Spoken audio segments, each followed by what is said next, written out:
I normally use AIDA in combination with Peso when I write out Vision Paradox's newsletter.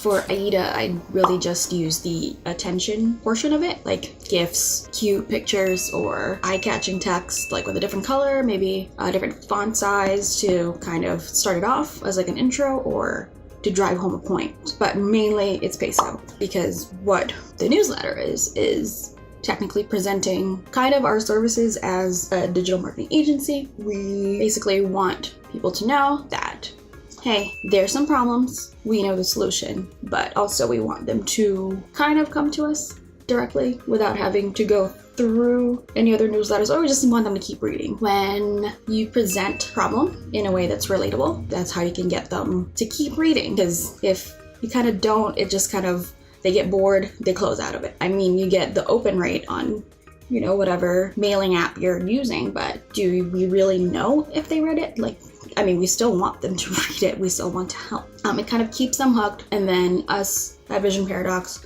what we really do is we present some sort of problem. Like, let's say you're not getting as many followers. Your follower growth is slower than other people with this same type of account. Like, you post similar content, you have similar audiences, but why is this person getting more followers way quicker than me? Sometimes people don't know that's a problem. They think, oh, I'm doing fine. But what we're presenting it as a problem because, hey, we know they can do better. And here's how they can do better. Within the body of our newsletters is a link to a YouTube video, which presents the solution. Also some sort of call to action, and it actually presents the outcome. But I also like to include that outcome a little bit within the newsletter itself after the video. And so for call to action, we normally say, hey, watch out for the next one. Well, while they were on our video, there should be some sort of call to action, like, comment, or subscribe. There's more in our YouTube channel, something like that. That's kind of one way to use Peso, but really it's how to educate your audience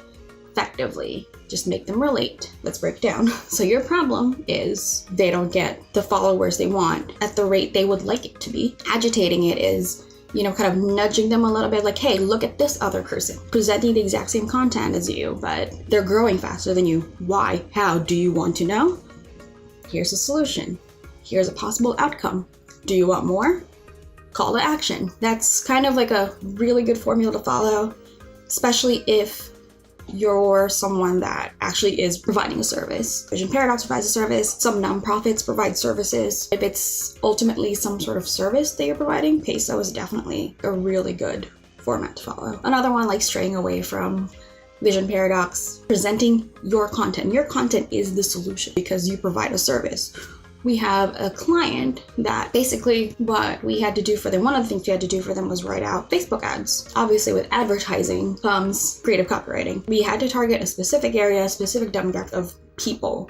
So it's not just, hey, look at this. It has to be a little bit more specific. It has to target them. What I wrote out was literally in all caps, because you can't really format the text on a Facebook ad like that. Like all you can do is just capitalize some letters and that's it. So capitalized it and kind of dropped it down like 2 lines so it's on its own. It says, you know, calling all these people, like it's like literally my target audience. I literally said calling all of them.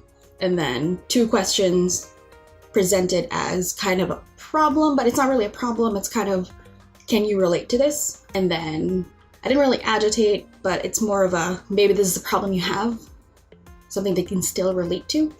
And then solution was a little complicated, but the solution really is what our client wants to do for them. So we were trying to, you know, say, like, you know, our client, like these people, want to come to your area to do this, and this. And the call to action is really to just share it with another group of people. So that's a call to action. Even the call to action had to be eye-catching, so I literally used the word now. Like I said, share now, and capitalize all of it. It was a pretty long copy, but I think it's doing well because it had to present some sort of problem. Another way I could have done it is to just present the video, the creative that came with it, and just like a really short thing that just talks about the client themselves. I could have done that too. It's still relatable, it's short and sweet, but again, I favor peso very heavily when it comes to presenting a service.